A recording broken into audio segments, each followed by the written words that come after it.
তো দেখো আজকে এসেছি আমরা কোথায়, গোপালনগর ঝুলন্ত ব্রিজে। তো দেখো কত সুন্দর ওইখানে রয়েছে।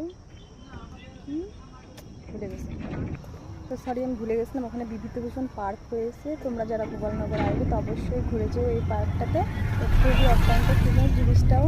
তো চলো পেছনে ক্যামেরা দেখাচ্ছি।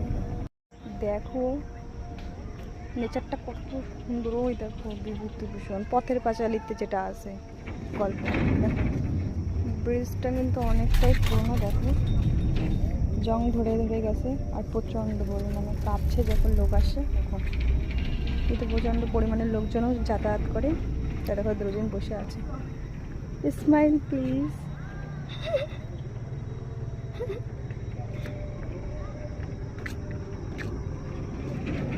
দেখো ওখানে একটা ছাতা বানানো আছে, কি দারুণ। দেখো কি পরিমাণে কাঁপছে, দেখেছো? এখানে প্রচণ্ড পরিমাণে নড়াচড়া করছে, কেননা ভেঙেই পড়েছে। তো চলো বাই বাই, টাটা। তো অবশ্যই একবার এখান থেকে ঘুরে যেও।